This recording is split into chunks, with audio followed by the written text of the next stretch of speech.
Welcome to episode 123 of the Mug Podcast, a member of the Odd Pods Media Network. Listen in as we discuss the dark and sometimes weird true stories in American politics. I'm Tina Jaramillo. And I'm Hillary Doherty. Hillary. What a week! What a week! I just have long ass week. Yeah. It's been a long ass week. Our friend Emma tweeted last night, this week has been a year. And I was like, yeah, it has been. It has been. So we learned, late Sunday night that there was a leak at the Supreme Court. Hallelujah. Anarchy always is what I say. Yes. Burn it down. And if that means leaking documents, leak those motherfuckers. Who gives a shit? And we're going to find out eventually anyway, so might as well just lessen the blow until June. Oh but my God. That, we're overturning Roe v. Wade in this country. One of the laws that should be precedent. And that 5 of these Supreme Court justices said that law is precedent. So we are not going to touch it. And they fucking lied. So, all right. I guess that's okay for a Supreme Court justice. We're going to lie under oath. Sounds like America, really. Right. Oh my God. So we decided that we were going to cover, I wanted to cover like what it was like before Roe v. Wade, and you're going to cover what we can expect and moving forward, all of those things. So I think it's really important to talk about it. Yeah, the only thing I didn't want to go through like that whole draft, but there were like 3 little quotes I wanted to just mention from that draft. That's the sort of ridiculousness of all of it. When he said, the Constitution makes no reference to abortion. It's like, hello, New Yorker had a great article. 55 men in 1787 weren't thinking about abortion, and women really aren't anywhere in the Constitution, so that makes no sense whatsoever. Well, we want to go back to a time when America was great. Yeah. And apparently that's 1787. 1787. And Alito, this isn't his first rodeo. He has been, pro-life since the 80s. But the other thing in that draft that was in there was the reference to a 17th century judge, Matthew Hale, that he cited because that judge was like, we can't hurt unborn children. But it was a judge who also said that raping your wife was okay.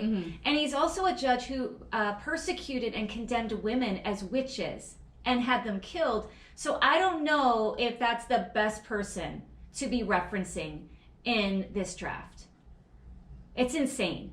It's insane. It's a madness. But here's the thing. Yeah. Tina, is that this should not be a surprise. If you read any of these stories and articles, you're like, I can't believe they're going to do this. You are a fucking idiot. Right. You're a fucking idiot.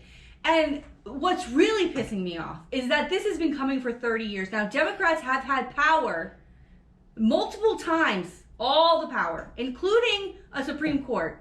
Yeah. Okay? Where they could have done something about this. They're demanding they codify Roe. What? Yeah. What did the Dems do 8 years under Obama? Didn't do it. We're under Biden now 2 years. What the fuck? And that old decrepit fuck, okay, has the fucking balls Monday morning to say to a camera, well, I don't know. Let's see what happens. I don't know if we're going to codify it. Let's see what the Supreme Court says. And then he said it's about a right to privacy, which is how they sold this in the first place, right? The Roe v. Wade is all about a right to privacy. And in this leaked document, it talks about they're referencing, they could use this to overturn gay Supreme Court gay marriage ruling. Yes, all that's of those things. Scariest part of the idea of precedent. Because if we don't have precedent for this, then we don't have precedent for anything else, right? But why isn't that enough? Why isn't a woman's body enough of a reason to be pissed off about this? Joe Biden's walking around as if nothing fucking happened. I mean, nothing I think happened. He's come out now, and he's it's too late. More and how is this not an issue, number one issue for anybody? If it starts with our women's bodies and it could ripple effect through every community, everybody should be fucking insanely upset right now. But women's bodies don't fucking matter. Right. Nobody ever really thought we would get here, but here we are. And what have the Dems done to make sure this doesn't happen? To protect. And they beg us for their vote and they beg us for their money. They're still fucking doing it. I'm fucking tired of it. How many times do we send the same fucking losers back to DC and they don't do their fucking jobs? And the kicker is this. Here's the fucking real kick in the teeth where I know that the Dems don't really care about us. They don't care. They are the same as Republicans when it comes to power and ego, and they want to stay in power. We have covered enough Debs on this podcast that you know it doesn't matter what party it is. They're the same way. Nancy motherfucking cuntface Pelosi Hi. was in Texas on Monday and Tuesday of this fucking week, less than 24 hours after this leak, to stump for the last pro-life Democrat in the motherfucking Congress in the House. Yes. No. Yes. His name is Qualler, Representative Qualler. He's from South Texas. Why is he our person? He voted with Trump 69 times. 69 times when Trump was the president.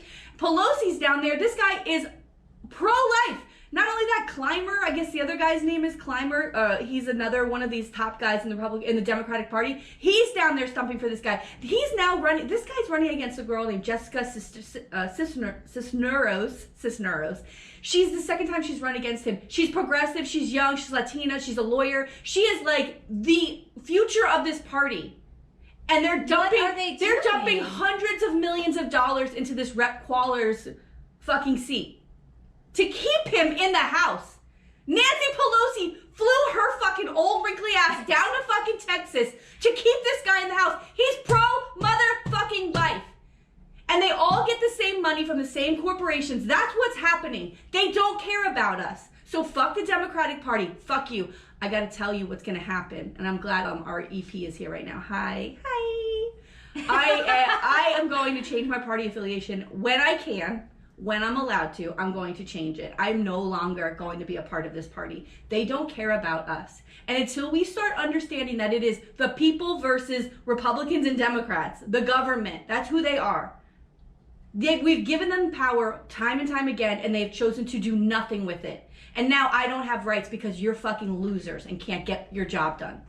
Can't get it done. Ooh. And now I've lost my rights. So you don't get my fucking vote anymore. Fuck you. Fuck you. And fuck Nancy Pelosi. She's a wino! She's a fucking wino, Tina! Yes. I don't know if I would go as far as calling her a wino. That's my rant. But, well, the irony of ironies is, talking about losing power is in that draft, Alito says, women are not without political power. It's insane. It's insane. The whole thing is insane. The whole argument to make it illegal is insane. The woman who stood up there and was fighting for this, that lawyer who was fighting to make abortion illegal, in her argument, one of her arguments was that abortion was necessary, 30, 40 years ago because women couldn't have careers and have children, right? Like it was a barrier, which was which was one of the arguments to make Roe, right? So women had to make their own decisions about their life. Right. This woman argued that women can have it all now. You can have a baby and have a career. So abortion's not necessary anymore. Wow. She literally used that whole idea of like, we don't want to just be mothers and wives and twisted it around. Wow. Yeah. We're fucked. Well. It's passing. Yeah. And we live in Florida. So well, we're done. We're already fucking cooked here. Well, before we move forward, I did say our EP is here. He is here. And this episode comes out May 11th, but May 10th is his birthday boy. Should we sing happy birthday? I mean, I'm not the best singer, but I will. Let's do it. Let's put it all on the line. Oh, God. Happy birthday to you. Happy birthday to you. Happy birthday, Alfredo. Happy birthday to you. Yeah. Hey. Sorry, audiences, for my singing. No, please. I'm better at we we love Alfredo so much, and he wanted to be here today because he's like, what are you covering? I'll be there. I'm like, 8 o'clock? He's like, yes, I'll do it. I'll be there. Oh, I never told you my fabulous ASMR idea. Okay. We're going to do ASMR for political junkies. Okay. And those who hate Republicans, and it's just going to be, fuck Ron DeSantis. It's hot. Over and over again, things like that. Yeah. Screw Nancy Pelosi. Yes! This is the one I'm here for. You fucking traitor. Yeah, traitor. All right. This is gonna be a long episode, and I hope it makes you very fucking uncomfortable. Yeah, I and hope if it the makes you battery really dies on the uncomfortable. camera, I'll just put a screen up that said the battery died. So I want to start. So I'm gonna cover, since I start this episode, I'm gonna start with abortion in this country before Roe v. Wade and what it was like. And it's kind of long, but I found so many interesting things. Right. But first, I want to play you this TikTok that I saw on Instagram that is so freaking good, and I love this woman. Her name is Ana de Castillo, and she talks about her abortion story, and I think it's just right to the fucking point. I'm gonna put it in the mic. I had an abortion. What, you were expecting some sort of explanation or justification or sob story about why I would choose to do something like that? If you think you need that or feel entitled to that, you are part of the fucking problem. I chose what I chose and I did what I did because I could and because it's my body. End of fucking story. You think what's happening is about babies' rights? If this was about babies, we would treat babies and children in this country completely differently than how we actually do. So please, this isn't about babies and your preciousness about babies. This is about women and sex and power. So if you're on the side of babies in this issue and you're not on the side of women, but you think that you're the hero or the heroine, let me clear things up. You're the villain, and history will see you as such. I fucking love that video. I Holy have to say shit. that woman, and Emma said it at the rally that we were at, that why are women having to give their stories all the time? Mm-hmm. Why is this falling on the backs of women all of the time? It's nobody's business. Yeah. A private choice that someone has made. It's their medical history. It's their lives. Mm-hmm. And they have to go around to try to curry favor from people and empathy so that they can understand. No. Enough already. I know. Why are we having women relive all of these different moments? It's no one's business. Or the worst part is like trying to explain to a man, like, do you have a sister? Do you have a mom? Yeah. That shouldn't fucking matter. What do you fucking care? Why would a man even fucking care about this? It makes no sense. And the worst part is, like, we don't get in this situation alone, but it lands on women to be the ones who have to take care of Right. everything. Right. We're the ones, and then we turn to get fucking help, and the government's like, I don't think so. Fuck? What? What in the fuck? Why should we have to convince you of anything? Right. So, before the Supreme Court of the United States decisions of Roe v. Wade and Doe versus Bolton decriminalized abortion nationwide in 1973, abortion was already legal in several states, but the decision in the former case imposed a uniform framework for state legislation on the subject. And it established this minimal period which abortion could be, you could get an abortion, right, with fewer restrictions. The abortion rate has continuously fallen from a peak in 1980 of 30 per 1,000 women of childbearing age, which they say is 15 to 44. Yo, I just made it. We can make a baby. We can make a baby. In 2018. Could you imagine my old ass changing diapers at this point? Oh I'd be like, honey, we gotta get a nanny because there's no way. No. It sounds so exhausting. It does. But those babies are so They're damn so cute. cute. In 2018, 77.7% of abortions were performed at 9 weeks or less, right? 9 weeks or less in pregnancy. And 92.2% of abortions were performed at 13 weeks or less. So we're talking about less time. Right. You know, because women know, like, there's tests, there's other things. Yes, I think where that, you'll find awareness, out. Yeah. So this idea of, like, we're dissembling babies when it doesn't look anything like what you're thinking. You fucking assholes. Yeah, a clump of cells. Please. An embryo. Here's the fetus kicker. is not a baby. And here's the kicker, which It's is not. the answer to all of this. Increased access to birth control has been statistically linked to reductions in the abortion rate. Give people birth control Right. and you will not have another fucking abortion, you assholes. And I wonder, well, I mean, pregnancies can still happen, but in all the states where they're doing all of this, they're also the states that have limited sex education. Yes. So now you've put Right. women and young girls Right. who don't maybe understand because they're young, Mhm. and now they're going to be trapped because you want to take away abortion, but you don't want to educate them. Yeah. Give men birth. Alfredo Yeah. says give men birth control. Or Fucking A. vasectomies. Yeah.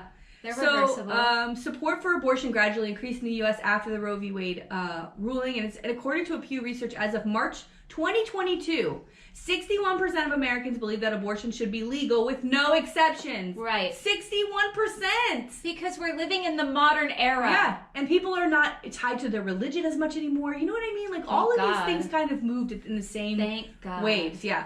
And also, I just want to say that. What, tax the church? That's what I want to say. Of course, yes. But per the American Public Health Association in December 2017, the typical person who has abortion is this person, who you're not going to expect, right? She's already a mother. She's in her late 20s. She attended some college. She has a low income. She's unmarried. She's in her first 6 weeks of pregnancy, and she's having her first abortion, and she also lives in a blue state. Yeah. That's the type of person who's getting an abortion. So it's not some floozy who's running around getting 6 fucking abortions like that's her birth control. Although if it was, stupid. It's none of your fucking business anyway.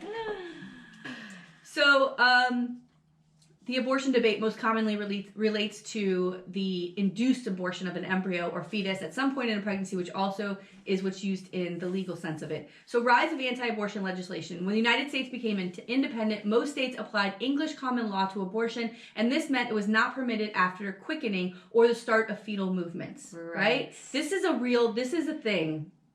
In the law too. Yeah, and that's referenced in that draft. Yeah, and this is usually fetus. Yes, and this is usually felt between 15 and 20 weeks after conception. And abortion has existed in America since European colonization. It's always fucking been here. The earliest settlers would often encourage abortions before the quickening stage in the pregnancy, like when you could feel the fetus move. And there were many reasons given for this, including not having resources to bear children. Wow, imagine that.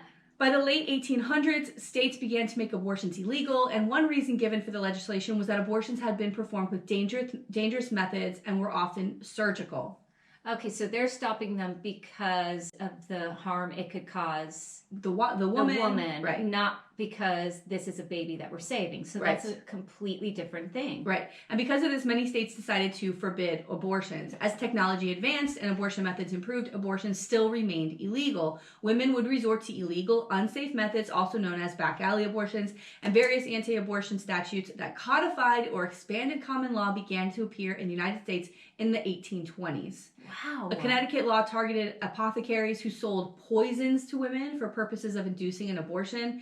New York made post-quickening abortions a felony and pre-quickening abortions a misdemeanor in 1829. And other scholars, legal scholars, have pointed out that some of the early laws punished not only the doctor or abortionist, but also the woman who hired them. Wow. Sound familiar? Oh, yes. Texas? I know. I'm going to... Right? I have a whole thing about a woman. I'm going to put her picture in the notes. I'm not going to get into it. But basically, they called her Madame Ristel, and she was a woman in New York. You could go to her. She gives you this concoction that she makes, and it would induce an abortion. Wow! Hey, way to go! Yeah, and she was amazing. Did she get like persecuted for it? She did, of course. And I got a picture of her. She was on the cover of this New York magazine, and it basically she looks like she's just sitting there, but then like the devil's coming out, and I was like, oh my god, right? Of course. Yeah. So here we go. So physicians were the leading advocates of abortion criminalization laws, and they appear to have been motivated at least in part by advances of medical knowledge. And science had discovered that conception began more or less continuous process of development, which produced a new human being. So they weren't sure. Now they're trying to debate, when does this happen? When is life? When is... Oh, God. Again, this is the same conversation that they talk about in this. Like, we don't know, even in the Roe v. Wade. We can't determine when that is. So how can we make a law or say what to be allowed, right? So many physicians concluded that if society considered it unjustifiable to terminate pregnancy after the fetus had quickened, and if quickening was a relatively unimportant step in the gestation process, then it was just as wrong to terminate a pregnancy before quickening as after quickening. Okay. Ideologically, the Hippocratic Oath and the medical mentality of that age to defend the value of human life as an absolute played a significant role in molding opinions about abortion. But let's talk about who the doctors were. Who were the doctors? Men were the doctors, right? And so they're not thinking about anything else. And I'm wondering too if the idea of like the soul came in of when, because like religiously, like not really. when, that didn't start till later. Oh, that didn't start till later. This was all about what's medically right. But, there's also the patriarchy and all of those things that come into it. So doctors were also influenced by practical reasons to advocate anti-abortion laws. For one, abortion providers tended to be untrained or not members of medical society. And in an age where the leading doctors in the nation were attempting to standardize the medical profession, these irregulars were considered a nuisance to public health. And the more formalized medical profession disliked the irregulars because they were competition, often at a cheaper cost. So now it's about my bottom line. Yes. I got to put these people out of business who are going to do abortions because I'm not going to do it, and I couldn't make that kind of money doing it. It's fucked up. It's crazy. Despite campaigns to end the practice of abortion, abortifacient advertising was highly effective, and abortion was commonly practiced in the mid-19th century. Again, you'd see ads in the paper for if you don't want to be in the family way, or if your family's big enough. And you could go get this powder and drink this tea, and it would cause the abortion. And did it, or were there people? I'm sure there had to be some quacks out there too that were probably. Yeah. Well, yeah, we talked about that before. Yeah, there's always going to be the snake oil salesman. Yeah. So while the precise abortion rate was not known, James Moore's 1978 book, Abortion in America, documented multiple recorded estimates by 19th century physicians, which suggested that between around 15% and 35% of all pregnancies ended in abortion during that period. Wow. Yeah. This era also marked a shift in the people who were obtaining abortions. Before the start of the 19th century, most abortions were sought by unmarried women who had become pregnant out of wedlock. Okay. Out of 54 abortion cases in America, medical journals between 1839 and 1880, over half were sought by married women. And it was too much to take care of. And over 60% of the married women already had at least one child. So the same thing as we're talking about today. The same thing. Families they can't take on, it's expensive. The world is expensive. Right. The sense that married women were now frequently obtaining abortions worried many conservative physicians who were also almost exclusively men. In the post-Civil War era, much of the blame was placed on the burgeoning women's rights movement. Though the medical profession expressed hostility toward feminism, many feminists of the era were also opposed to abortion. Winos, the starts of the winos. The wino movement begins. Yeah, the original winos. The newspaper The Revolution, operated by Elizabeth Cady Stanton and Susan B. Anthony, an opinion piece was published arguing that instead of merely attempting to pass a law against abortion, the root cause must also be addressed. Oh, and what's that? That women are whores? Basically. Simply passing an anti-abortion law would the writer stated, quote, be only mowing off the top of the noxious weed while the root remains, no matter what the motive, love of ease, or a desire to save from suffering the unborn innocent. The woman is awfully guilty who commits the deed. It will burden her conscience in life. It will burden her soul in death. But thrice guilty is he who drove her to the desperation which impelled her to the crime, end quote. Oh, God. I mean, these women. The words, the innocent, how are we still the evil? Yeah, how are we still putting up Susan B. Anthony and this Elizabeth Cady Stanton? What are we doing? I know. They kept black women out of this, even though they fought alongside them. They kept them out of getting the right to vote, and they were against our rights to abortion. Yeah. Fuck those bitches. When we know, and the name is escaping me, at that time, there were women fighting for abortion. Yes. Remember the woman that I'm going to bring her up. Yeah. You're right. Yes. Who? Emma something. Yes. Yes. Fighting for abortion. Yeah. So, it's not a radical idea, because remember the anarchist. Yes. Yeah, my hero. But I can't remember her name right now. Physicians, even though feminists were against this, physicians remained the loudest voice in the anti-abortion debate, and they carried their agenda to state legislatures around the country advocating not only anti-abortion laws, but also laws against birth control. It's like you're fighting against yourself. One thing could keep the other thing from happening. I don't get that. This movement signaled a modern debate over women's body rights. A campaign was launched against the movement and the use and availability of contraceptives. Criminalization of abortion accelerated from the late 1860s through the efforts of concerned legislators, doctors, and the American Medical Association. And none of those people were ever women. In the 1860s, not one woman at that table. It's the same thing today. The people making these laws are men. they're Right. put up by women, but the majority of people voting for them are men. Well, but there's a lot of women. Of course there are, but There's a lot of the women. ones who are actually passing it, even if a woman wrote the legislation, fought for it, and got it passed, It's men. the that men are the voting majority for it. of the ones in those state houses and everything that are voting for it. There's not a majority of women there. This never would happen if there was a majority of women there. In 1873, Anthony Comstock created the New York Society for the Suppression of Vice, an institution dedicated to supervising the morality of the public. Oh, and I'm sure that women were a big part of that. Of course. Later that year, Comstock successfully influenced the United States Congress to pass the Comstock Law, which made it illegal to deliver through the U.S. mail any, quote, obscene, lewd, or lascivious material. Yeah, that's how she got in trouble, that anarchist. Yeah. It also prohibited producing or publishing information pertaining to the procurement of abortion or the prevention of conception or venereal disease, even to medical students. The publication, production, importation, and distribution of such materials was suppressed under the Comstock Law as being obscene, and similar prohibitions were passed by 24 of 37 states. Wow. In 1900, abortion was normally a felony in every state. Some states included provisions allowing for abortion in limited circumstances, generally to protect the woman's life or to terminate pregnancies arising from rape or incest. That was in 1900. We're in 2022, and they just now signed a law in Florida that you can't have it if it's rape or incest. You can't have an abortion. Doesn't matter. 1900. That's how they don't evolve past 1900. Fucking animals. Can you imagine this? Yeah. We're in 2022. What in the hell is happening? Honestly, I feel like I'm in bizarro land. I don't understand it. God. Abortions continued to occur, however, and became increasingly available because people still... It doesn't matter. They're going to still happen. People still have sex. Yeah.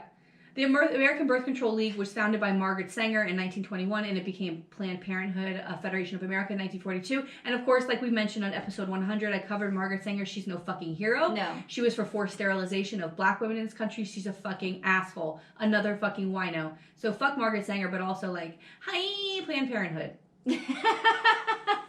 They have distanced themselves from her and said she was a cunt. So we're here for Planned Parenthood. Yes, of course. Planned Parenthood all the way. By the 1930s, licensed physicians performed an estimated 800,000 abortions a year in 1930s. Wow. Yeah.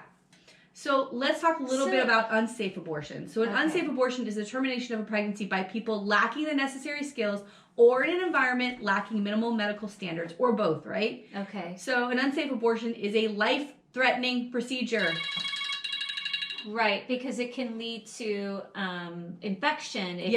Of course, I always go to like the Dirty Dancing movie, but having an abortion, you're not in a sterile environment. Yes. And there's things that can cause you to, you can die. Of course. About 25 million unsafe abortions occur a year, of which most occur in the developing world. Unsafe abortions result in complications for about 7 million women a year. Oh my God. Unsafe abortions are also one of the leading causes of deaths during pregnancy and childbirth. About 5 to 13% of all deaths occur during an unsafe abortion. Oh my Most God. unsafe abortions occur where abortion is illegal. Or in developing countries where affordable and well-trained medical practitioners are not readily available, or where modern birth control is unavailable. There's ways to fix this. There's ways to fix this. Right. But the thing is, I was saying the other day to my husband, I'm like, we're a first world country. And he's like, no, we're not. We're not a first world country anymore. Like, can you imagine this? There are countries passing abortion legally that I never thought would. Yes. Ireland, which is steeped in Catholic guilt to the heavens. Yes. It's like, I never thought. And they passed fucking legal abortion. Yeah. And we're getting rid of it. Where are we? We're going the other way. So unsafe abortions was and is a public health crisis. Yes. More specifically, lack of access to safe abortion is a public health crisis for women. And I think that is never going to be considered because it's women who actually are in danger. Right. And nobody gives a fuck about us. The more restrictive the law, the higher the rates of death and other complications. The World Health Organization estimated for the time period of 2010 to 2014, there were 55.7 million abortions worldwide each year. And out of these abortions, approximately 54% were safe and 31% were less safe, 14% were least safe. And that means that 25 million, about 45% of the abortions each year between that time period were unsafe. What are we doing? According to the World Health Organization and the Guttmacher Institute, at least 22,800 women die annually as a result of complications of unsafe abortions. Unsafe abortion. 22,800 women die. Wow. That's fucked up. Fucked up. So, and between 2 million and 7 million women each year survive unsafe abortion, but sustain long-term damage of disease from incomplete abortion, infection, sepsis, bleeding, and injury to the internal organs such as puncturing or tearing of the uterus. They are also concluded abortion is safer in countries where it is legal, but dangerous in countries where it is outlawed and performed clandestinely. An article pre-printed by the World Health Organization called Safe Legal Abortion, quote, a fundamental right of women irrespective of where they live. Thank you. Unsafe abortion is, quote, a silent pandemic, end quote. It's fucked up. The article states, quote, ending the silent pandemic of unsafe abortion is an urgent public health and human rights imperative.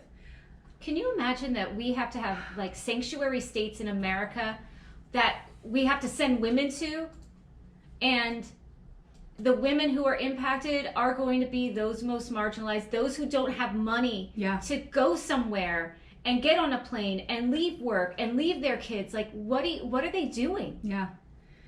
So some of the procedures in the 1940s, but this is before Roe, of course, right? In the 1940s, records show that more than 1,000 women died each year from abortions that were labeled as unsafe. This is in America. Many of the abortions were self-induced.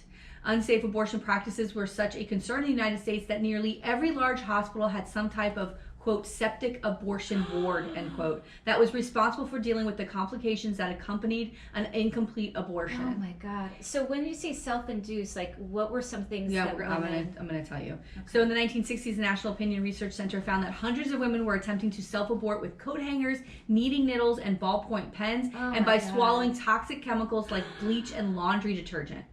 However, the number of deaths declined significantly into the 1960s and 70s. Why is that? Do you want to know why? Birth control. Birth control became something that kids in college in the 50s and 60s and 70s started to use. And so the rates of these deaths went down because women didn't have to get abortions. Because they were practicing safe sex. Yeah. So I'm going to get into some of these methods. It's graphic. I'm giving you a warning. So what they would do is when they would with the object is they would try to break the amniotic sac inside the womb with a sharp object or wire. And this method can cause infection or injury to internal organs, for example, perforating the uterus or intestines, which results in death. You bleed to death. The uterus softens during pregnancy and is very easy to pierce. So one traditional method was a large feather. That's what they would do. Yeah, so pumping toxic mixtures such as chili peppers and chemicals like aluminum, Lysol, permanganate, or plant poison into the body of the women. This method can cause the women to go into toxic shock and die. Jesus. Inducing an abortion without medical supervision by self-administering the abortifacient over-the-counter drugs obtained illegally, or by using drugs that not indicated for abortion but known to result in miscarriage or uterine contraction. Oh my God. They go on to list the drugs, but I don't really want to list them. And kids, they don't know. I think I told this story before that I used to share a classroom with someone that, because sometimes you got to share classrooms, and I shared a class with someone that taught it was like a parenting sort of like life lessons sort of class, and she was talking to them about birth control. This is when you could talk about sex ed in school. And one of she was talking to them about different ways, and one student, this is 17 years ago, so it's not that long ago. I mean, it's long ago, but we're in the modern era. This student said, I heard that you get the orange soda and you put that up you and you put your legs up in the air and that gets rid of it. And the teacher was like, okay, no, that is not a safe thing to do. And then talked about, because kids hear things like, oh, I hear you do this, or oh, if you do that, they don't know, So that's why they need education, so that they understand that if you're going to put something in your body, you could come to harm. And And these were like, teenagers. I was like, what in the heck am and I they're not listening talking to their parents about this. No. So, as far as taking the over-the-counter drugs, risks include uterine rupture, irregular heartbeat, a rise in blood pressure or a drop in blood pressure, anemia, which would require transfusion, cardiovascular problems, pulmonary edema, and death, as well as intense bronchospasms in women with asthma. Oh my God. So, leading up to Roe, in 1964, Jerry Santori of Connecticut died trying to obtain an illegal abortion, and her photo became the symbol of an abortion rights movement. Some women's rights activist groups developed their own skills to provide abortions to women who could not obtain them elsewhere. As an example, in Chicago, a group known as Jane operated a floating abortion clinic throughout much of the 1960s. Women seeking the procedure would call a designated number to be given instruction on how to find Jane. Oh my God. And then she would go, So is this, so now we have to bring this back? I think it's here already. I think it's already here because I don't know about any in Broward. I don't know. In 1965, the U.S. Supreme Court case Griswold versus Connecticut struck down one of the remaining contraception Comstock laws. That happened in 1965, so 165 years later, Connecticut got rid of that law. But here's the crazy thing: that law still applied to married couples. So married couples still couldn't use. It was against the law for them to use contraception. Why? In 1965. Oh, because they're supposed to be fruitful and multiply. Yes. Okay. So following the Griswold case, the American College of Obstetricians and Gynecologists issued a medical bulletin accepting a recommendation from 6 years earlier that clarified that, quote, conception is the implantation of a fertilized ovum. So that's what conception, right? Now we're still talking about, like, when's the start. So the fertilization of the egg, now we're... In 1967, Colorado became the first state to decriminalize abortion in cases of rape, incest, or in which pregnancy would lead to permanent physical disability of the woman. Similar laws were passed in California, Oregon, and North Carolina.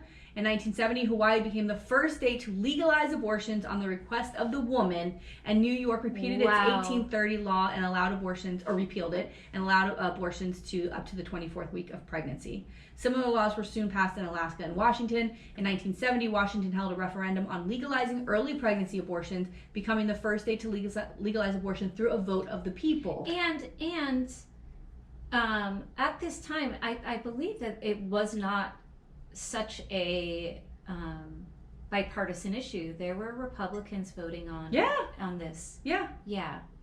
The court upheld the law a law in Washington, D.C., which allowed abortion to protect the life of or health of the woman, was challenged in the Supreme Court in 1971 in United States versus Vuittic. The court upheld the law, deeming that health meant psychological and physical well-being, essentially allowing abortion in Washington, D.C. And that was not a liberal court in 1972. No. By the end of 1972, 13 states had a similar law similar to that of Colorado, while Mississippi allowed abortion in cases of rape or incest only, and Alabama and Massachusetts allowed abortions only in cases where the woman's physical health was endangered. Right. And these are, southern states, very, religious. And in order to obtain abortions during that period, women would often travel from a state where abortion was illegal to one where it's legal, which is what we're doing now again.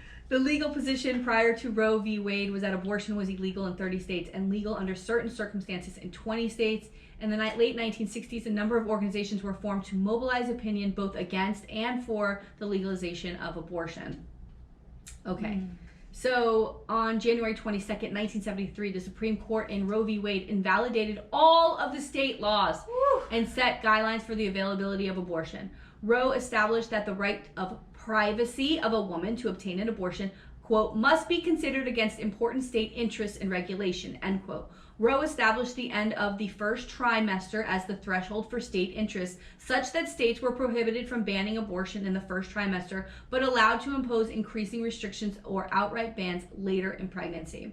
In deciding Roe v. Wade, the Supreme Court ruled that a Texas statute forbidding abortion except when necessary to save the life of the mother was what? Unconstitutional! This is unconstitutional. How come the Supreme Court in 1972 knows that, but the Supreme Court in 2022 has no fucking idea? Because they're all federalists. That you can't tell people what to do with your fucking bodies. That's against the Constitution, which y'all say you fucking love. Liars. The court arrived at its decision by concluding that the issue of abortion and abortion rights falls under the right to privacy, in the sense of the right of a person not to be encroached by the state. Thank you. In its opinion... Thank you, party of limited government. Yeah. I mean, why do you want to be up in my business? I mean, it is hi. I mean, hi. But like, no. Oh, no. my God. No. And No, it's you don't want that up in your business, girl. You don't want them up there.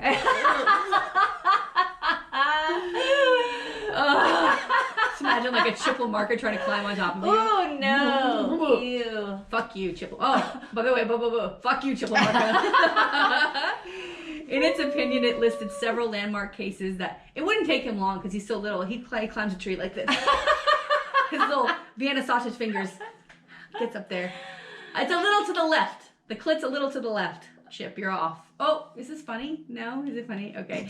In its opinion, it listed several landmark cases where the court had previously found a right to privacy implied by the Constitution. So this is what they're doing again, right? So once they do this thing with Roe, they look back and they go, here's these other cases where you can also apply the privacy. That's what they're doing now. They're looking at Roe v. Wade. They're going to overturn it and go, oh, by the way, we could do gay this marriage and this and these, all these things are not rights anymore. The court did not recognize a right to abortion in all cases, so they had some still limited things about that would go back to the states. A central issue in the Roe case and in wider abortion debate in general is whether human life or personhood begins at conception, birth, or at the same point in between. And the court declined to make an attempt at resolving this issue, noting, and this is important, quote, "We need not resolve the difficult question of when life begins. When those trained in the respective disciplines of medicine, philosophy, and theology are unable to arrive at a consensus, the judiciary at this point in the development of man's knowledge is not in a position to speculate as to the answer," end quote. Like, doctors don't know, priests don't fucking know, nobody really knows. So we can't decide. We're not idiots sitting up here. We don't fucking know when life begins. We don't have medical degrees. Right. So we can't make that judgment. And why is that now not the same thing today? Yeah. Did men everybody say the Supreme Court somehow now have knowledge, can like x-ray vision into a woman's womb? You know what I mean? I mean, what the fuck? Now they know? Yeah, now you motherfuckers know? Get the fuck out of here. Instead, it chose to point out that historically under English and American common law statutes, like we talked about in the beginning, quote, "the unborn have never been recognized as persons in the whole sense," end quote. Because they're not. Yes, and thus the fetuses are not legally entitled to the protection afforded by the right to life specifically enumerated in the 14th fucking Amendment. Thank you. They're not persons. And what was that word you used? Fetuses. Thank you. Tina and I are on the same goddamn wavelength. We've been sitting here for 3 fucking seasons. This is our 3rd season. Not a baby. We're reading on each other's minds It's now. not a baby. That's right. They're not persons. Now, again, I ask you, how is this different from 1972? How today is this different? I mean, within our lifetime. You know what I mean? How did it change so much? Maybe, I could say, in 300 years, maybe things have evolved and changed. But you're going to go backwards? Yeah. So rather than asserting that human life begins at any specific point, the court simply declared that the state has a, quote, compelling interest, end quote, in protecting, quote, potential life at the point of viability, which is... And that's the other thing, too, viability. Yeah. That becomes an issue of when is this fetus, this embryo, is it viable? Yeah. And a lot of people say the viability is like it living outside of the womb. Of course. And if it can't live outside of the womb, then it's not viable. Therefore, you can have the abortion, right? The last 2 things I just wanted to say is that just because that Roe passed doesn't mean legal abortion and safe abortion is still a thing that people can go do. There's states now that it's very hard to get an abortion, and there's people that still go to these great lengths to get an abortion because they can't talk to their parents and they're living in homes where they're going to be judged, right? Like that's why these safe places are important for people to go to, right? So I wanted to just tell you 2 cases that happened recently where women, their lives were endangered because of this. So in 2005, the Detroit News reported that a 16-year-old boy beat his pregnant underage girlfriend with a bat at her request to abort the fetus. The young couple lived in Michigan, where parental consent is required to receive an abortion. It is in Florida as well. In Indiana, where there are potential consent laws, a girl by the name of Becky Bell died from an unsafe abortion rather than discuss her pregnancy and wish for an abortion with her parents. What are we doing? What are we doing? These are young people. Yeah. In 2011, Kermit Gosnell, a licensed doctor who provided abortion services in the American state of Pennsylvania, was indicted by a grand jury on murder charges after a woman died in his clinic. The grand jury found that the conditions in Gosnell's clinic were not only unsanitary, and that Gosnell staffed his clinic with unlicensed individuals, he had also commonly conducted the lesser-known practice of severing the spinal cords of newly born babies. So these are the kinds of monsters, like, it can go, because of it's not, there's not regulation and any kind of laws, women are going to clinics that they think are legitimate, and there's fucking monsters working there. Oh my God. So that's the end of my stuff. I mean, before you start, I have my, I'm wearing my shirt, it says Pussy Power on it. And I have my voters decide. Yeah. Well, we better start deciding. Two different approaches to the same thing. Yeah. All my energy today is coming from pussy. Ooh, Pussy power forever. Well, we got to get these women on board. Got to get these women bitches on board. All right, so today I'm going to continue on with what we're discussing with abortion, and I'm going to talk to you about the story of the dangerous laws and the clinics Republicans allow, and some of those Republicans who have voted against abortion but have encouraged abortion for women in their lives. Love this. I mean, yes. I mean, so like the WHO is, everywhere. Yeah. Everyone. And our story, of course, takes place all over America because women all over America often need abortions. So Hillary gave us this amazing background, and I want to make sure, and I know that we've talked about it already, but it's important to stress that abortion bans impact Black and brown women the most. Yes. White women will almost always be able to find a way. And maybe not all, but most on the whole. Yeah. So we really need to make that clear too.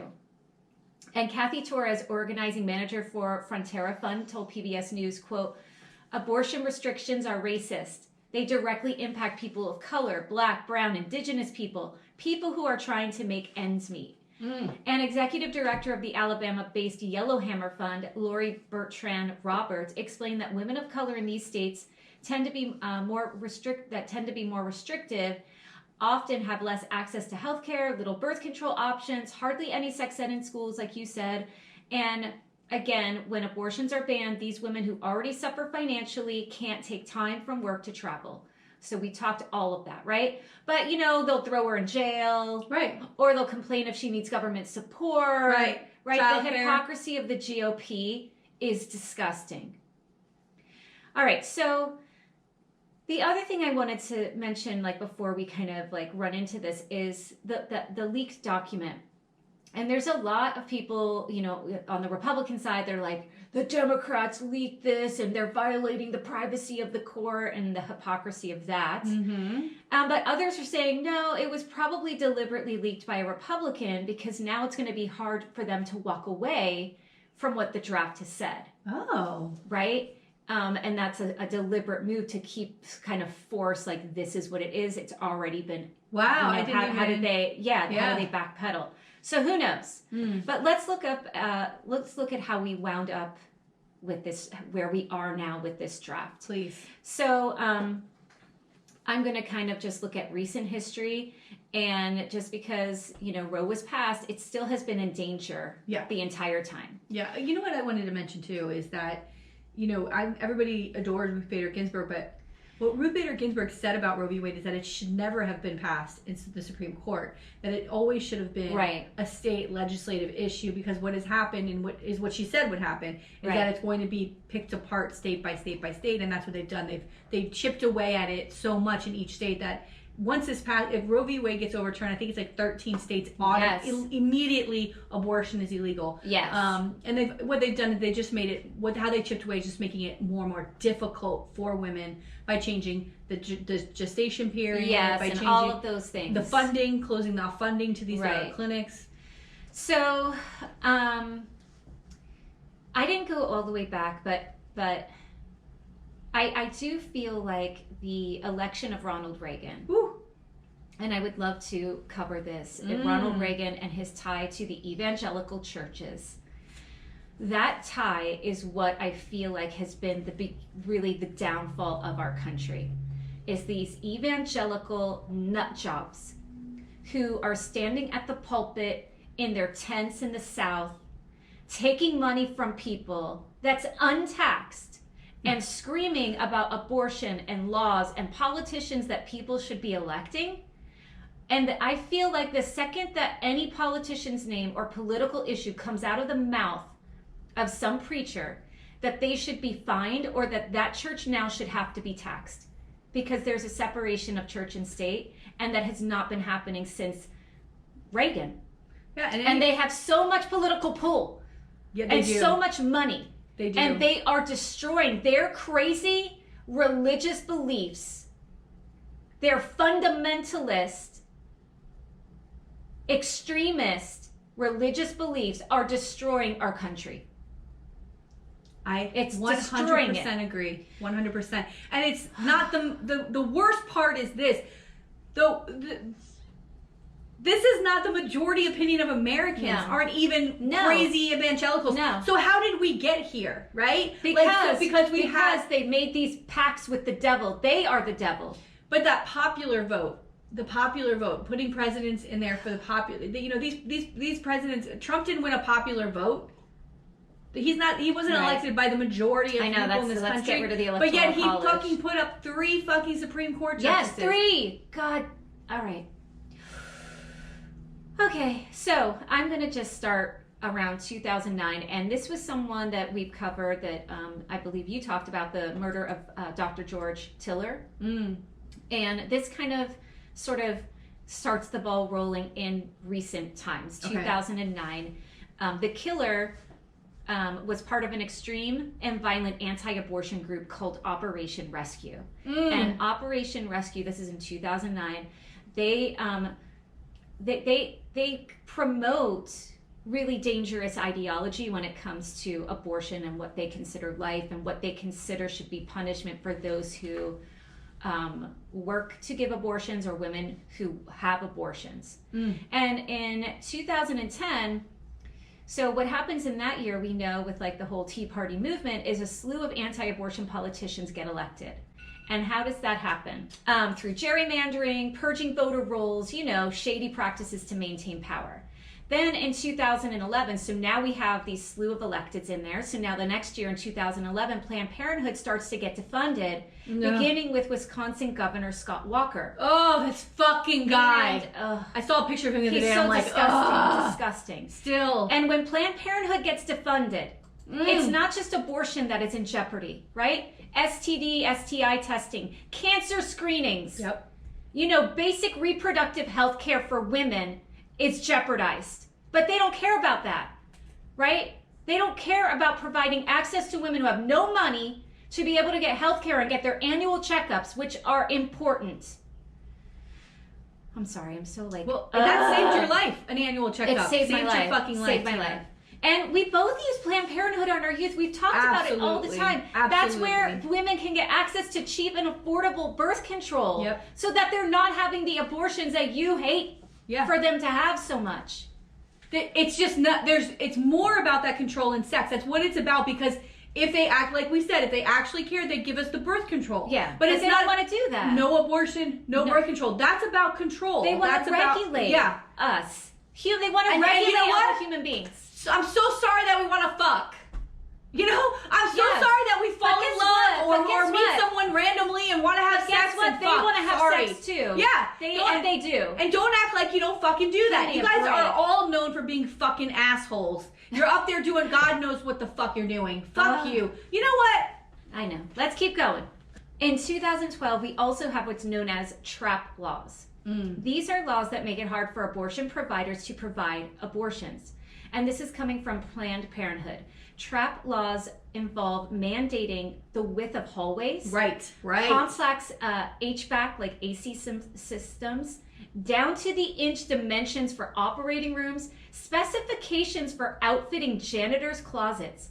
The result of such onerous restrictions is simply fewer providers. Yep. Think about it. The width of hallways, paint colors, and janitors' closets have little to do with actual patient care, end quote. And they also require some of these trap laws, doctors who are performing these abortions, to have hospital privileges. And it's hard to get hospital privileges. So if you can't get the hospital privilege, then you cannot perform the abortion, right?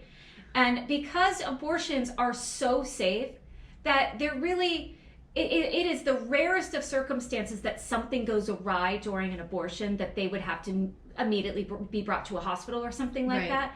So there's no really need for those privileges, right? Right. And they also want providers to be within a certain distance to hospitals, which some nonprofits can't afford to do. So they have all of these different trap laws in place, and now these providers can't meet with those regulations and they have to shut down. Right. That was a huge one. And what's worse, and this to me was very scary, is that some trap laws in some states require doctors to give patient information to the state. Right? Oh my God. A woman's name, address, medical information, copies of ultrasounds. Why does the state need that information and that file on a woman? Why? Wow. Why? Wow. You want to talk about invasion of privacy? Yeah, don't we have the medical privacy? HIPAA? Yeah, what the fuck? It's in the trap laws in some states. And Wow. if a provider, like I said, can't do that, they're shut down. 2013, new bans and bills that are adding all these restrictions across the country. 2014, a new slew of anti-abortion candidates are elected. Voters decide. You guys decided that.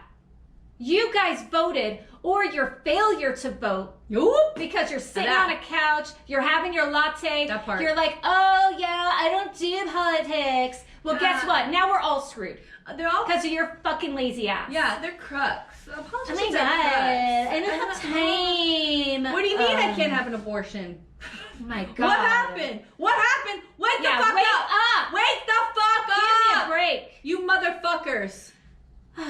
2015, the crazy narrative spewed by the organization Operation Rescue is spreading, and there's this video that gets sort of leaked, and it's where they're listening in on, they have recorded like women working at a Planned Parenthood, and they kind of piece together this thing, and so it's all choppy, and they it's contrived. Yeah.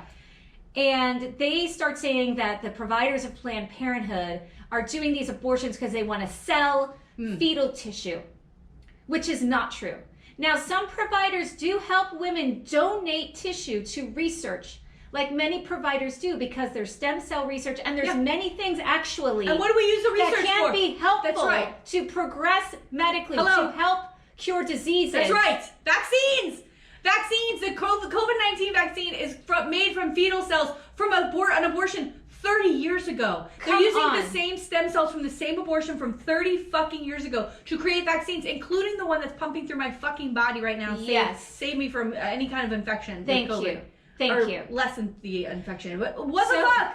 So as a result of this kind of rhetoric and this kind of conspiracy theory bullshit that runs across and runs rampant through social media, as a result, a mentally ill man killed 3 people at an abortion clinic, and he was spouting the lies from that video.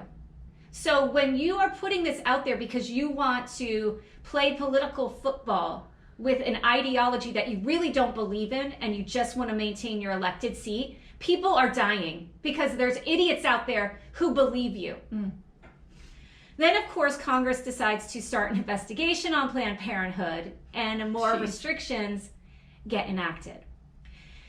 In 2016, the Republicans' false idol, Trump, because all you evangelicals, right, you don't want to have, you curse like Marjorie Taylor Greene, who goes after the Catholics for their, idolatry, when all you do is idolize your golden tan sprayed boy Trump.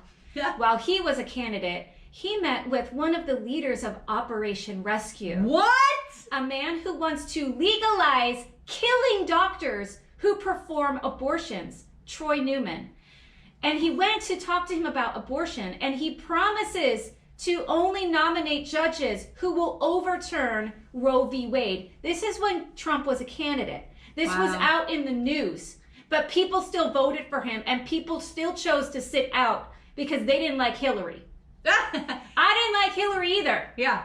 She was not my first choice. Same. But I had the sort of wherewithal to go, wow, this is a fucking clown who's dangerous, who I had anxiety. I still remember the anxiety I felt watching him stand behind her on that debate stage. Woo! And as someone who, and I've talked about this before, just being a victim of assault and having instances of just domestic issues as a younger person, I was this feeling inside me that I hadn't felt in 20 years came back, and I was like afraid.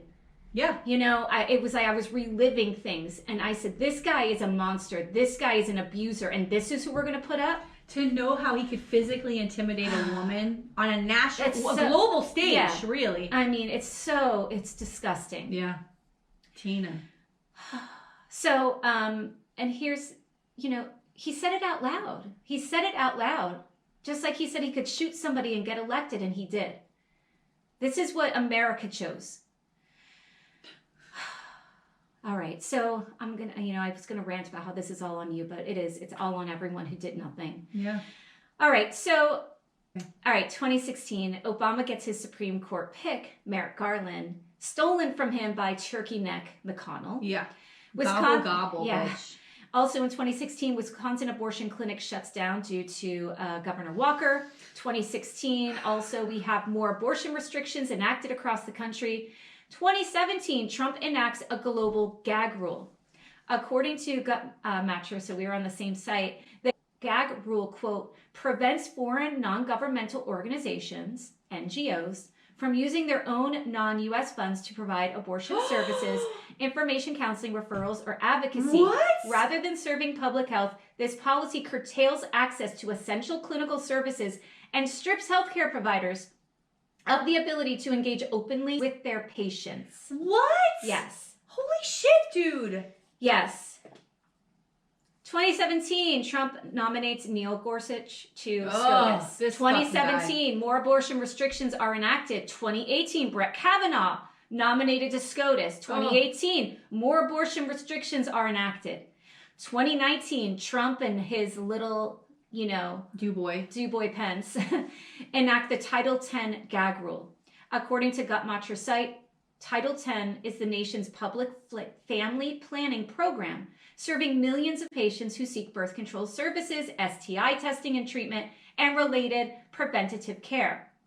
The Guttmacher site also noted in regards to the gag rule that, quote, regulations include a prohibition on abortion referrals, coercive counseling standards for pregnant patients, and unnecessary and stringent requirements for the physical and financial separation of Title X funded activities from a range of abortion-related activities. Jesus. So they got that.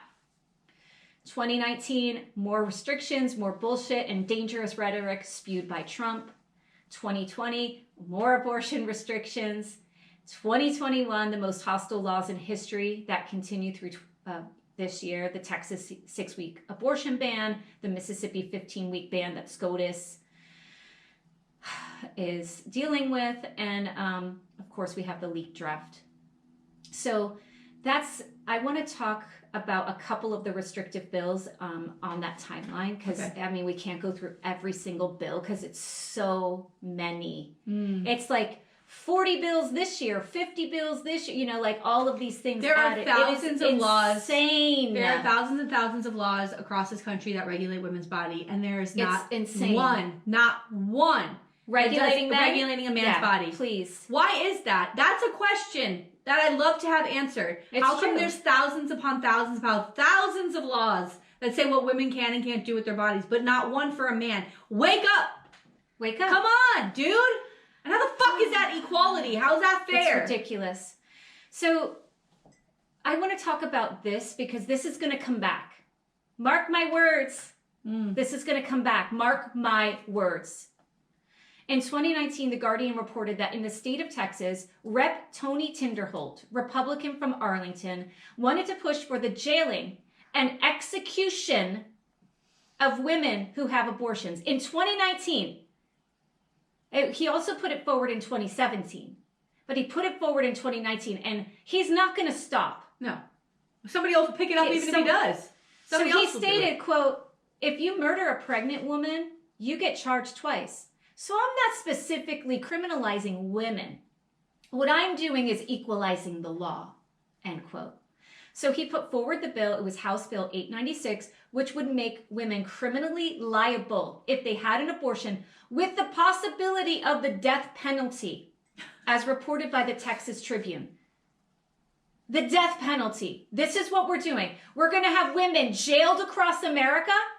We're going to have camps. And where's the dude? Is he the next fucking cell? Is he going to be killed too? Because that bitch ain't gonna become pregnant on her own. When are the men going to start being held fucking responsible? Give me a break. Fuck you. And he also stated that if women who had an abortion were exempt from murder charges, then the law would, quote, treat unborn children differently than other people who are murdered. Newsflash, a fetus is not a baby. Yep. A fetus is not a baby. You know who told us that? The Supreme Court. Thankfully, another Republican actually stopped the bill from moving out of the committee. But the fact is that this man, elected by the people in the state of Texas, they checked his name on the little box, right? He's not going to stop. He is so pro-life that he would sentence women to death for making decisions about her own body. You know what? I'll see you in hell, motherfucker. No. See you in hell. If he's in heaven, then I'm going to hell. I'm going the opposite. Wherever he is, I'm going the opposite. I'm just saying that I may have done some questionable things in my life. I might be. You're nowhere near this guy. My Catholic guilt speaking, but this is just about controlling and harming women, and Absolutely. it's not just the women, but the doctors would be subjected to a murder charge. Yeah. The doctors. And guess what? Guess what? He gets funding from national organizations. As reported by the Young Turks, they wrote that, yes, some of the bigger companies, Big Tobacco, United Services Automobile Association, and AT&T. Big Tobacco. AT&T. Big Tobacco. They're not doing any harm to anybody's body, right? Oh Big Tobacco is perfectly fine, right? They keep killing people. Yeah, they don't cause any problems to anyone's body ever. An Alabama media group article noted that another bill was Alabama put forward a similar bill that would punish women and doctors from 10 to 99 years.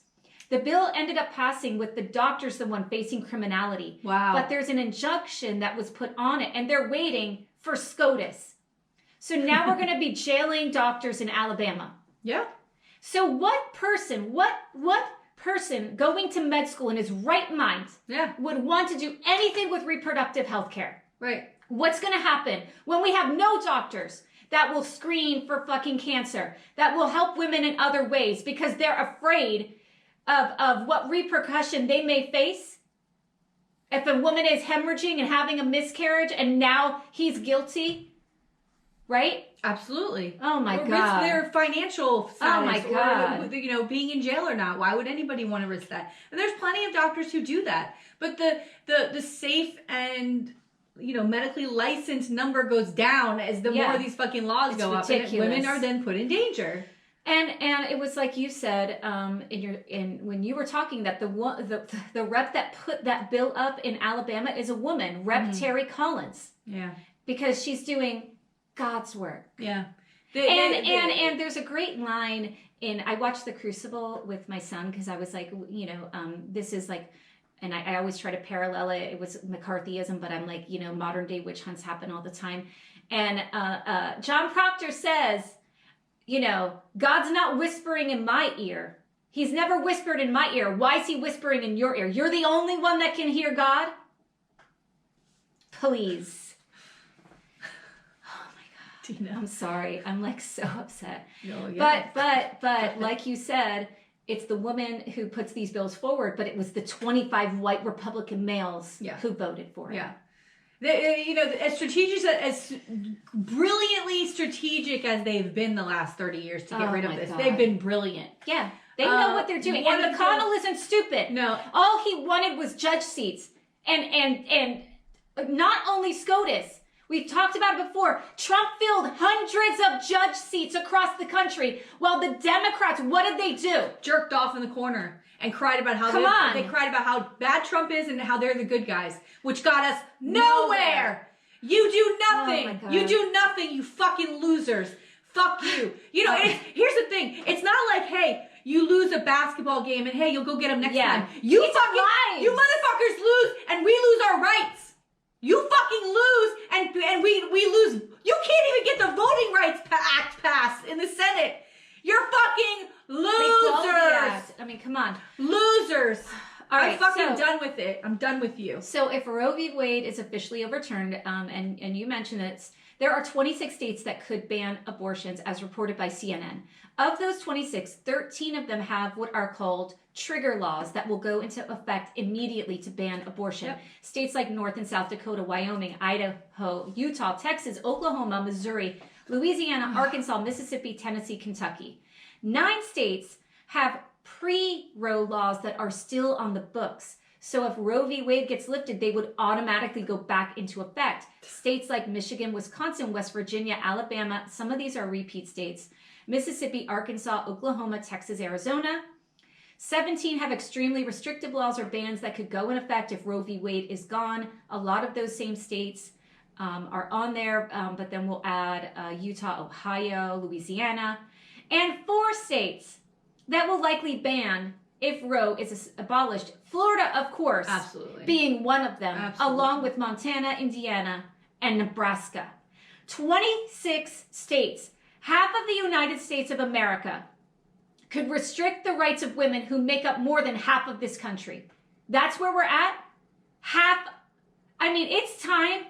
It's time, I think, for America to split. I don't think the divide is too big, and I don't think we're bridging it anytime soon.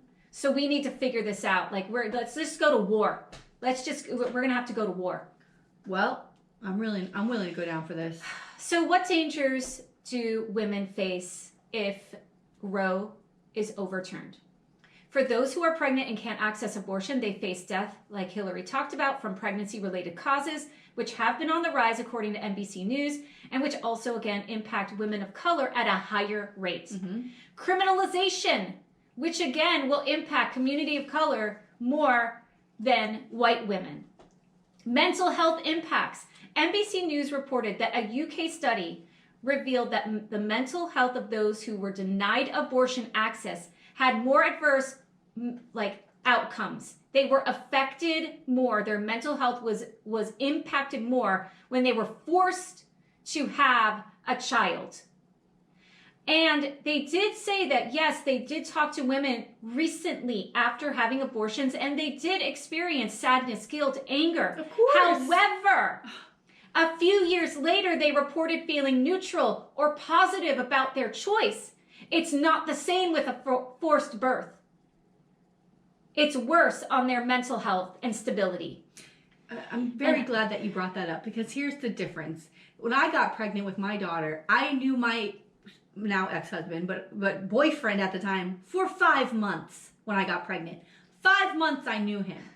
But I was close to 30. I wanted to have children. I had my own place. I was supporting myself for a decade, right? And abortion was not an option for me, because I was like, no, I got this. If I have to have her on my own, then I'll have her on my own. I was scared out of my mind. We ended up getting married. I mean, we made a good run at it, I think. But my second child, my son, was planned. Those 2 pregnancies were completely different, right? Like, I was terrified with the first one, not knowing what's going to happen with my life. The second one, I was like, I got to enjoy it. Women deserve that experience. It's a different experience if you're forced to have a baby that you don't want. My God. You feel the baby all the time. You feel the baby moving. I can't imagine that it's and who knows if you're going to be able to actually give a vaginal birth. Imagine your whole body has to be cut open for a C-section to get the baby out. Your body is affected. Our body's growing a baby inside of us. It changes our bodies. It changes them. It just, I don't want to say it destroys them, but my body is not the same. No, I didn't have a C-section. Your body is not the same. The body is not. No, I didn't either. Same. But your bodies are not the same either way. But the experience of pregnancy and motherhood is not forcing someone to have a baby. It's not this beautiful rainbows and sunshine if it's forced. Do you understand? We're not incubators. That's right. We are not incubators. And we deserve to be able to plan to have a child and experience motherhood and childbirth and all those things on our terms. In a way that is on our terms. Yes, when you're ready for it. But when you force it, you're walking around, and people think about being forced to have a baby, going to the grocery store, and someone going, Oh my god. And you're like, fuck, Yes. sorry, fuck. Oh my god. You're not happy about it, but who gives a fuck, right? Right. Brood mares, what is it? I mean, what the fuck is this? So another danger in a post-Roe world is more of these fake clinics. Now, we've talked about fake clinics before, but the state where these clinics are housed should not allow them, and they should have laws banning these dangerous spaces. And this is also part of our electeds, like there's laws protecting these clinics. And these clinics pretend to be what they call, quote, crisis pregnancy centers. From that name and from what it looks like, they offer ultrasounds and whatnot. Women get duped into thinking it's legitimate healthcare. And in some states, there are more than double of these so-called pregnancy centers than there are actual abortion clinics. And I would imagine in the states that are going to keep abortion legal, more of these fake clinics are going to pop up there. Yeah. And often there's no medical personnel, no true medical services, and instead they try to discourage women from having an abortion by using an ultrasound. And the worst, and I read a couple of stories about this, is that women are often tricked into thinking this is real. One woman told her story to Ms. Magazine, and it's insane. She went to the clinic. No one was a licensed professional, but she was already in the door. She's this young college student, and she's scared. And they told her things during the ultrasound because she didn't want to look. They're like, look at the ultrasound. You don't want to look at the baby. And she's like, no. And they said to her, quote, do you want to see your baby? What kind of mother doesn't want to look at her own baby? Doesn't want pictures of her own baby? And, oh, you're so young. You're so healthy. This is going to be a completely easy pregnancy for you. And they also lied to her about how far along she was. They told her she was 9 weeks. Yes. They told her she was 9 weeks. So they're too late. She runs out. She stayed because she was like, I thought I had an ectopic pregnancy and I was afraid. And they were like, everything's fine. So she went to a regular doctor then. And the doctor was like, yeah, no, you're like 4 or 5 weeks. Oh my God. They lied. Yeah, they do that. To make you think that you can't have an abortion anymore. Right. And many of these clinics are religious based. Again, they have little to no medical professionals working for them. And SCOTUS gave these clinics more leeway to deceive folks when they struck down a California law in 2016, Reproductive Fact Act. And that act would have made these clinics post signs saying they are not medical professionals, would have required them to tell patients of state-funded health care, and more. But instead, they're like, no, you don't have to do that, right? Let's just put women in danger in spaces that there's no one medically trained to help. And what some organizations are doing is they're taking out ads and they're trying to draw attention to these fake clinics, or they'll put chalk writings in front like this is a fake clinic. All right, so I just also want to jump into the hypocrisy of some of these politicians. And we did the G. Charlet back in one of our episodes. Right. He's that staunch pro-lifer, but he supported his ex-wife back when they were married to have not 1, but 2 abortions because they couldn't afford it. And he also encouraged his mistress to have an abortion. That's so right. he understood it wasn't right for them at the time, but now it's not right for anyone else, right? Scott Lloyd, his appointee to the Office of Refugee Resettlement, which deals with immigrants and is supposed to provide health care to immigrants, including abortion. This guy often refused teens from having abortions, and in one case, a 17-year-old rape victim was denied an abortion even when she threatened her own life. She said, if I have to carry this baby to term, I'm going to kill myself. He said, quote, I am mindful that abortion is offered by some as a solution to a rape. In fact, some would suggest that by declining to assist in the abortion, we are in some way engaging in a form of violence against the mother, as in the notion that ORR is forcing her to carry pregnancy to term. I disagree. Implicit here are the dubious notions that it is possible to cure violence with further violence, and that the destruction of an unborn child's life can, in some instances, be acceptable as a means to an end. To decline to assist in an abortion here is to decline to participate in violence against an innocent life. She remains pregnant, but this is not the intent of our actions. Moral and criminal responsibility for the pregnancy lies with the attacker and no one else. Others might suggest that abortion is justified as a form of self-defense in this instance, but this gets it wrong again. The child, the one who is destroyed, is not an aggressor.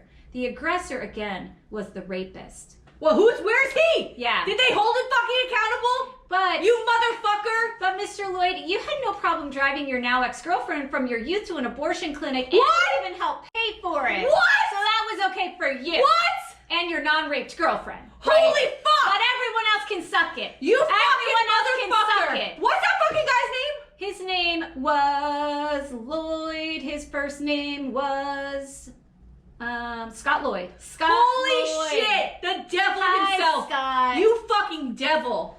You fucking motherfucker.